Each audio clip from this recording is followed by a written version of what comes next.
друзья мои! Сегодня я для вас приготовила древнюю китайскую народную сказку. Сказка называется «Мост матери и сына». Готовы послушать? Ага! Ну что ж, тогда устраивайтесь поудобнее. Я начинаю.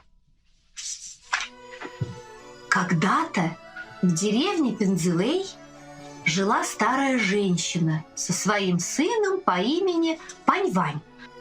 У них не было ни клочка своей земли, и старой матери приходилось собирать в горах хворост для продажи, а сыну пасти чужой скот. Паньвань был очень подвижным и ловким юношей. Он любил бегать и прыгать, хорошо лазал по деревьям, мог поднимать большие каменные глыбы и с разбегу кувыркаться через голову.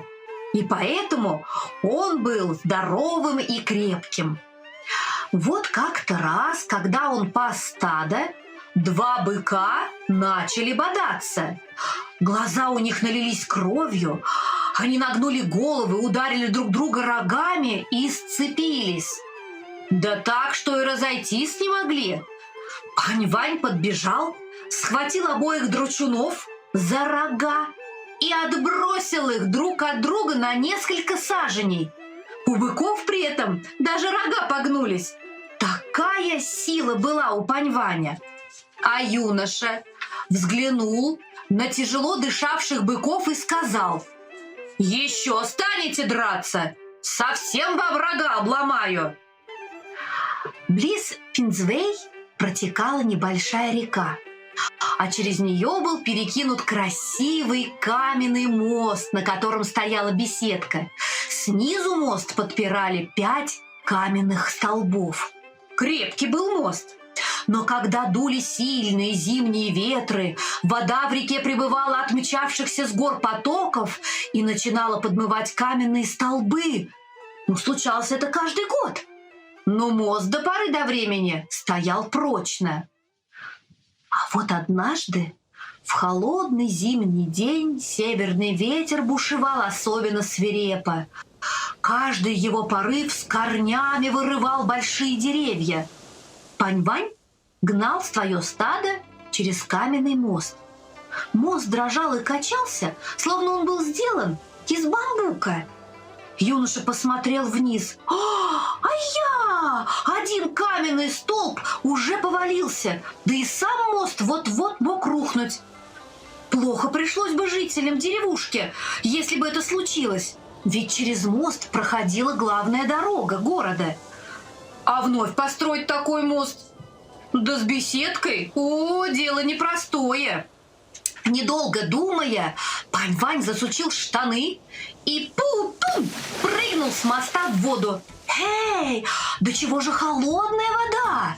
Юноша залез под мост и уперся руками и головой в его свод. Так он и застыл, словно отлитый из стали, не смея пошевелиться. Руки быстро затекли, но опускать их было нельзя, ведь мост мог рухнуть в любой момент и раздавить юношу. Так Паньвань все стоял и стоял, напрягая последние силы. А в это время его старая мать возвращалась домой с хворостом. Каменный мост шатался от ветра, и женщина нагнулась, чтобы поглядеть вниз. Ай-я! Еще один каменный столб упал! Мост вот-вот мог развалиться. Как же его потом починить? Вмиг бросила она свой хворост и пудум прыгнула в реку. Увидев мать, Паньвань закричал: «Мама, уходи, мама, я один выдержу!»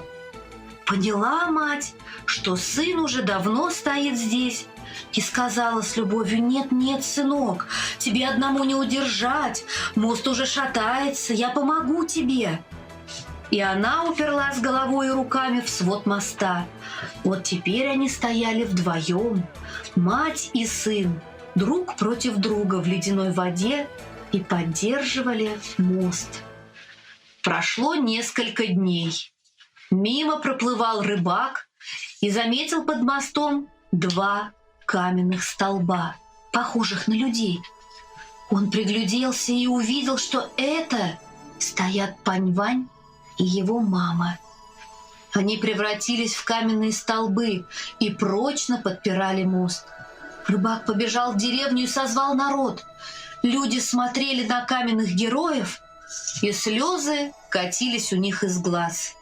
И капали, капали в реку. Вот с тех пор мост около Пензывэй называется мостом матери и сына. Вот какая у нас мудрая и добрая сказка. Спокойной вам ночи, друзья. Сладких вам снов.